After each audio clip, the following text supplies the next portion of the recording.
इस मंच से जो पुरखों की तस्वीरें लगी हैं उनको नमन करते हुए यहाँ के जो धौलिया बावसी है उनको नमन करता हूँ।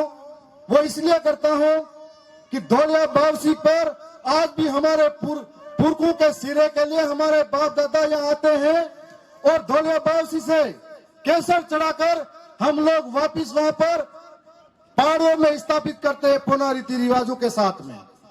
लेकिन जो हमारे पुरखों के बावजी थे, जो कालिया बावसी के नाम से भी जाने जाते थे, धौलिया बावसी के नाम पर धौलागढ़ में, कालिया बावसी के नाम पर केसरिया जी में और बुरिया बावसी के नाम पर गौतमेश्वर में, कालांतर में धीरे धीरे हमारे लोगों से इनकी पूजा विधि छीनी गई थी और केसरिया जी पर आज किसी और ने कब्जा जमाया है।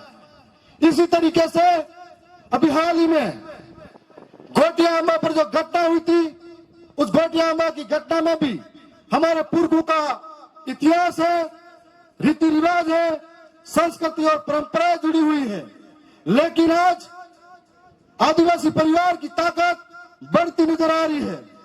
आदिवासी परिवार की बढ़ती ताकत को एक नारे से जोड़ा जाता है कि एक तीर एक कमान, और एक तीर एक कमान के नारे से पूरे देश के आदिवासी एक होने के लिए तैयार हो जाते हैं।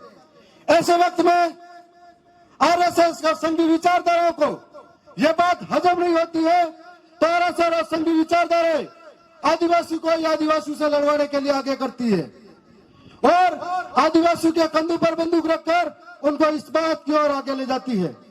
ऐसा पहली बार नहीं हुआ है, ऐसा कई बार हो चुका है कि जब आदिवासियों के देवी देवताओं पर अतिक्रमण करने का प्रयास किया गया, आदिवासी देवी देवताओं के साथ में छेड़छाड़ करने का प्रयास किया गया, उसी परिवार से जो दक्षिणी राजस्थान के अंदर आदिवासी परिवार की बढ़ती ताकत को रोकना चाहते हैं। और इसी तरीके से राजस्थान के पूर्वी हिस्से में भी जो अंबागढ़ का किला था, उस अंबागढ़ के किले के ऊपर जो मीणाओं का अंबागढ़ था, भगवा रंग लगा झंडा लगाया गया था, लेकिन वहां के मीणा उनके अंदर आपसी दरार डालने की कोशिश की थी, एक हुए थे और अंबागढ़ के किले को आरएसएस से आजाद कराया था। इस प्रकार से आज जो 9वीं कक्षा की एनसीईआरटी की किताब है, उस किताब के अंदर हमारा पुरखों का इतिहास है। मानगढ़ की वो पहाड़ी शौर्य पराक्रम बलिदान और त्याग और भक्ति की पहाड़ी है, जिस पर हमारे पुरखों ने 17 नवंबर 1913 के दिन पूरे मानगढ़ पर ब्रिटिश हुकूमत कहती है, ब्रिटिश हुकूमत का रिकॉर्ड कहता है कि 1 लाख से ज्यादा आदिवासी उस समय उस पहाड़ी पर इकट्ठे हुए थे। और उस समय ब्रिटिश हुकूमत के कागजात कहते हैं कि 1500 से ज्यादा आदिवासी शहीद हुए थे। और जब 1500 से ज्यादा आदिवासी शहीद हुए थे तो वो लोग सिर्फ संप सभा की मांग नहीं कर रहे थे, वो लोग सेपरेट भी प्रदेश की मांग कर रहे थे, सेपरेट भी टेरिटरी की मांग कर रहे थे। और इस बात को लेकर ब्रिटिश हुकूमत को ये बात जमी नहीं, तब वो लोगों ने हमारे लोगों को भी आगे किया और इस बात को, इस आंदोलन को कुचलने के लिए जब 17 नवंबर 1913 को हमारे लोगों के साथ में गोलीकांड हुआ था। लेकिन मैं उस पराक्रम और शौर्य को भूलना नहीं चाहते। उस पराक्रम और शौर्य के बाद में आज कुछ लोग जिनको मानगढ़ के जो शहादत हुआ उस टाइम पैदा नहीं हुए थे, वो कह रहे हैं कि इनका इतिहास मिटा देंगे। मैं इस ओछी मानसिकता पर आरएसएस के कठपुतली मन्नालाल रावत सांसद को कहना चाहता हूं, जब जब बिरसा मुंडा टंटे मामा जैसे लोगों का इतिहास जिंदा है, जब जब हमारे और आपके जैसे नौजवान तैयार है, तब तक हर घर घर से एक बिरसा तैयार खड़ा है, हर घर घर से एक कालीबाई तैयार करी है। आप हमारे विचारों को कभी नहीं मार सकते। और मैं आप सबको कहना चाहता हूं, ऐसे मन्नालाल 1000 पैदा होंगे समाज में, क्योंकि बिरसा मुंडा को जब अंग्रेजों ने मारा था, धीमे जहर दिया था, तब भी पकड़ाने वाले उन्हीं समाज के लोग थे। जब टंटे मामा को पकड़ा गया था, तब भी उसी समाज के लोग थे। तब हम सोच सकते हैं कि ऐसे मन्नालाल रावत जैसे 1000 मन्नालाल रावत तैयार हो जाए, लेकिन आदिवासियों के बढ़ते आंदोलन को, आदिवासियों की बढ़ती क्रांति को तुम हरगिज नहीं रोक सकते। और हम लोग भील प्रदेश की मांग को विधानसभा के अंदर टेबल ठोक कर कह सकते हैं, यहाँ पर छाती ठोक कर कहेंगे कि बिल प्रदेश जब तक नहीं बनेगा हमारे एक लहू लहू का कतरा भी उसके लिए काम करेगा। साथियों, आज जिस तरीके से हमारे हक को मारा जा रहा है, यह बहुत बड़ी सोचने का बात है। जो लोग आदिवासी के वोटों से जीत कर जाते हैं और आदिवासी को मारने की बात करते हैं, हम लोग उदयपुर के अंदर लगातार खबरें देख रहे हैं कि पैंथर के द्वारा आदिवासी पे हमला किया जा रहा है और अभी सरकार को सफलता हासिल हुई कि पैंथर को पिंजरे में बंद किया था। उसी प्रकार से उदयपुर से वोट लेकर कुछ लोग दिल्ली की ओर लौटे थे, वो भी उस पैंथर की तरफ कम नहीं है जिन्होंने आदिवासी को वोट लेकर यह कहा कि आदिवासी का घर चला दो, आदिवासी को मारो। तो आज भी कहना चाहता हूं, सरकार ने उस आदमखोर पैंथर को पकड़ा था, इस आतंकवादी पैंथर को वक्त आने पर अपन पिंजरे में बंद करेंगे। साथ साथ में यह बताना चाहूंगा कि आज सरकारें हमारे साथ कितना भेदभाव करती है। आए दिन ऐसे कानून जो हमारे हक के खिलाफ है, यह जो सुप्रीम कोर्ट है, यह जो न्यायालय है, यह आदिवासियों के कब से हितैषी बन गए, यह बात मुझे समझ में नहीं आई। और आज जिस तरीके से एसटी भाई, एससी भाई, ओबीसी और माइनॉरिटी के लोग एक होने लगे, तब इन सरकारों को चिंता सताने लगी कि आज हमारा जो जनाधार है इसको कैसे घटाया जाए। तब न्यायालयों से एसटी एससी को अलग करने के बयान, अलग करने के फैसले सामने आते हैं।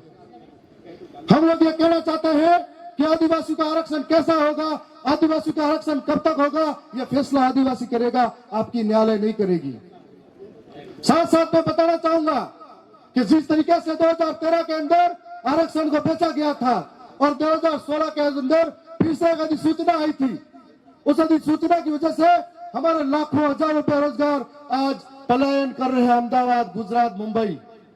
उनकी वजह से अभी जो हाल ही में 2016 के बाद में जितनी भी भर्ती आई, उस भर्ती के अंदर आदिवासियों के साथ में कुटाराघात हुआ, धोखा हुआ। अभी जो आरएस भर्ती आई उसके अंदर एक भी एसटी का पद नहीं है। इसका मतलब हमारे साथ फिर से धोखा हुआ। बैकलॉग भर्ती के नाम पर हमारे साथ काकरी डुंगरी जैसा आंदोलन खड़ा हुआ और काकरी डुंगरी आंदोलन को इन लोगों ने धोखे से कुचला था। इस आंदोलन से हमारे 2 भाई शहीद हो गए थे और आज भी सरकारें आदिवासी के ऊपर लगातार मुकदमे लगाए जा रही है। आज भी नौजवानों के, बेरोजगारों के जिंदगी से खेल रही है। हम लोगों ने ये जो गोंगी, अंधी, बहरी सरकारें हैं, इन सरकारों को शायद बेरोजगारों की पीड़ा नजर नहीं आती है। अभी हाल ही में एक दर्दनाक घटना सामने आई थी कि यहाँ पर परीक्षा देने गए थे नौजवान जो अपने भविष्य के लिए गए थे, जिंदगी मांगने के लिए गए थे और जिंदगी से हाथ धो बैठे हैं, भविष्य से हाथ धो बैठते हैं। इसका जिम्मेदार कौन है? इसका जिम्मेदार यह भजनलाल सरकार है और भजनलाल सरकार की जिम्मेदारी की वजह से हमारे यहाँ पर नौजवानों ने हक खोया है। और आज मैं उसी सरकार से मांग करता हूं, इस मन से बड़ी पीड़ा के साथ में, कि उन नौजवान बेरोजगारों के जो अपनी पीड़ा के साथ में इस दुनिया में नहीं रहे, उनको आर्थिक मुआवजा मिलना चाहिए। और मैं सरकार के समक्ष भी यह मांग करूंगा। साथ साथ में मैं आप सबके बीच में खड़ा हूं, तो अगली बार विधानसभा के अंदर जब मौका मिलेगा तो बेरोजगारों का सेंटर इधर से उधर हो, इतना तड़पाने की नौबत आती है, मैं वहां सरकार के बीच में खड़ा होकर लड़ूंगा। अगर मुझे मौका मिला, साथ साथ में मेरे 2 भाई और भी हैं, हम लोग भी लड़ेंगे। हम लोगों का बढ़ता वैचारिक आंदोलन, बढ़ती हुई ताकत पूरे देश के आदिवासी समझने लगा है कि किस तरीके से आदिवासी के साथ में धोखा हुआ, कुटाराघात हुआ, इतिहास को छेड़छाड़ किया जा रहा है, तब पूरे देश का आदिवासी एक होता जा रहा है। और हम लोगों को समझना पड़ेगा कि किस तरीके से हमको अधिकार मिले हैं। आजादी के 75 वर्ष बाद भी जब 5वीं अनुसूची का प्रावधान संविधान में दिया हुआ है, लेकिन संविधान की किताब में कैद पड़ा हुआ है। हमारे वोटों से जीतने वाला नेता आज तक इस 5वीं अनुसूची का जिक्र नहीं करता है और हम लोगों ने इस बात का जिक्र किया। आज जहां जहां आदिवासी रहता है, सबने अपनी बात बारी बारी से करी है, लेकिन हर आदिवासी जंगल से विस्थापित हो रहा है, अधिकारों से विस्थापित हो रहा है, उसके हक को मारा जा रहा है। चाहे मणिपुर का आदिवासी हो, चाहे छत्तीसगढ़ का आदिवासी हो, चाहे झारखंड का आदिवासी हो, चाहे राजस्थान का आदिवासी हो, चाहे खेरवाड़ा का आदिवासी हो, खनन के नाम पर यहाँ पर भी विस्थापित होते जा रहे हैं। अभी भाई बता रहे थे कि जमीन हमारी है, खनन हमसे करते हैं, लेकिन नौकरियों में किसी और को लगाते हैं, हम लोगों से सिर्फ मजदूरी करवाते हैं। तो आज इस बात की जरूरत है कि हमको एक होकर लड़ना पड़ेगा, अधिकारों के प्रति जागरूक होना पड़ेगा। जो मंत्री यहाँ पर अच्छी राजनीति करते हैं, जाड़ोल, पलासिया और कोटड़ा से खबरें आती है अखबारों में कि अपनी पेट की भूख मिटाने के लिए अपने कलेजे के टुकड़े को 3-3 महीने के औलाद को बेचा जाता है दिल्ली जैसे शहरों में। तब ऐसे मंत्री को शर्म आनी चाहिए कि वहां पर ऐसी क्या हालात है, 5-5 बार विधायक कहने के बाद भी अपनी हालात सुधार नहीं पाए। जब उनकी विधानसभा के अंदर प्रचार करने गया था, आंखों में आंसू टपक रहे थे कि शिक्षा की व्यवस्था जर्जर हो चुकी है, पानी के लिए लोग तरस रहे हैं, मूलभूत सुविधाओं का अभाव है, और आप धर्म और धर्म की राजनीति में पड़े हुए हो। यह बात होनी चाहिए थी कि आदिवासी के उत्थान के लिए क्या करें, आदिवासी को पलायन को रोकने के लिए क्या करना चाहिए, आदिवासी को शिक्षा के लिए क्या करना चाहिए, इस मुद्दों पे बात होनी चाहिए थी। लेकिन आज मैं कहना चाहूंगा, हम 3 भाई जो विधानसभा में गए और हमारे बड़े भाई लोकसभा में गए, जब जब मौका मिला सदन के अंदर अपनी बात रखने का, राजस्थान की सबसे बड़ी महापंचायत में अपनी बात रखने का, हमने यहाँ के लोगों के लिए शिक्षा की बात करी, रोजगार की बात करी, किसानों के हक की बात करी, जल जंगल जमीन बचाने की बात करी, 5वीं अनुसूची की बात करी। लेकिन यहाँ के विधायक और सांसद जब गए तो जिन वोटों से जीत के गए उन्हीं लोगों को बाहर निकालने की बात करी। ये उस विचारधारा में और ये इस विचारधारा में फर्क है। खेरवाड़ा के भाइयों से भी मैं कहना चाहूंगा कि हम लोग मतभेद अलग अलग हो गए थे, अलग अलग विचार हो गए थे, लेकिन आज मतभेद तो एक हो गए, हमारे मनभेद एक नहीं हो पाया। क्या मैं सही कह रहा हूं? मनभेद हमारा एक नहीं हो पाया है। लेकिन मैं आपसे सवाल करना चाहूंगा, क्या आप चाहोगे कि आरएसएस जैसी विचारधारा आदिवासियों को खत्म करे, और ये देखना चाहोगे क्या? आप हाथ खड़ा करके बताओ कि ऐसी विचारधारा को निस्तो नाबूद कर देंगे। हाथ खड़ा करके बताओ, क्या आप चाहोगे कि हम 5वीं अनुसूची के लिए लड़ाई लड़ेंगे? क्या आप चाहोगे कि हम जल जंगल जमीन की हक की लड़ाई लड़ेंगे? क्या आप चाहोगे कि जो भील प्रदेश हमारे पुरखों की अधूरी इच्छा है उसको पूरी करने के लिए लड़ेंगे? यदि हम चाहेंगे तो मतभेद जो खत्म किया है तो मनभेद को भी खत्म करना पड़ेगा और हम सबको मिलकर लड़ना पड़ेगा। अगर ऐसा होता तो हम 3 अभी विधानसभा में अंदर हैं, 4था खेरवाड़ा का भी साथ होता। ऐसा हमको समझना पड़ेगा। हमारी लड़ाई बहुत लंबी है। सरकारें गात लगा कर बैठी है कि कब इनका शिकार किया जाए, कब इनको कहां कहां रोका जाए। कई तरह के भ्रामक खबरें फैलाते हैं, कई तरह के लोगों के साथ में आगे आगे लोगों को करते हैं और हमारे साथ में अत्याचार करवाते हैं। तो आप सबके बीच में ये कहना चाहेंगे कि हमारी लड़ाई बड़ी लंबी है और इस लंबी लड़ाई में आपका विश्वास, साथ, सहयोग हमेशा बना रहे और हम सब अगर साथ चल पड़ेंगे तो आने वाले समय में तमाम हक अधिकार की बात जो कर रहे हैं वो हम मिलकर लेंगे।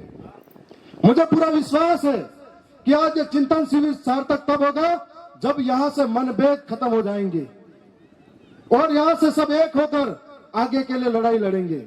मैं इतना ही कहूंगा कि इतिहास हमारा पढ़ लेना, इतिहास हमारा पढ़ लेना। हमने रक्त से शब्द सजाए हैं, सर कटे थे, दर लड़े थे, तब हम भील कहलाए हैं।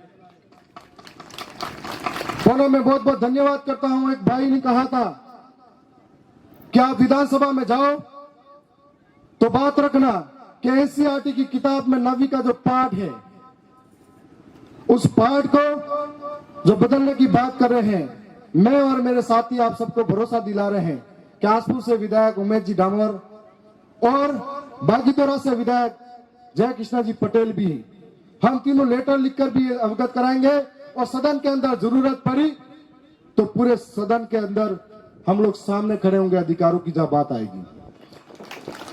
जब जब भी मौका मिला था विधानसभा के अंदर, हम तीनों भाइयों ने सरकार को पहली बार एहसास कराया कि आदिवासी विधायक ऐसे होते हैं और ये ताकत आप सबकी वजह से है, आप सबका भरोसा है, आप सबका साथ है, इसीलिए है और आपको पूर्ण भरोसा दिला रहे हैं। आपकी लड़ाई हो चाहे लड़ाई खरवाड़ा की हो, चाहे लड़ाई डूंगरपुर की हो, चाहे लड़ाई छत्तीसगढ़ झारखंड की हो, चाहे लड़ाई देश के किसी भी कोने की हो, तो जब भी बात आएगी आदिवासियों की, हमको आगे खड़ा मिला पाओगे। क्योंकि जब जब आदिवासियों के साथ में अत्याचार होता है तो हमको ऐसा लगता है जैसे कि हमारे ही हिस्से की कोई, हमारे शरीर के किसी हिस्से पर चोट लगी हो और ये पीड़ा हम झेल नहीं पाते हैं। तो आज उन तमाम बातों के लिए मैं शुक्रिया धन्यवाद करता हूं। जितनी बातें आपने समझी है, चाहे वो शिक्षा के लिए समझी है, रोजगार के लिए समझी है, इन बातों को जहन में लेकर आप घर जाए। कई साथियों ने कहा था कि माता बहनों का जो शरीर में हेमोग्लोबिन की मात्रा कम होती जा रही है। हमारे समय में नहीं, हमारे बाप दादा के समय में खेत पर एक ही खेत में सिर्फ वाड़ी होती थी, उस वाड़ी से फसलें की जाती थी और सिर्फ नमक लेने बाजार में जाया करते थे।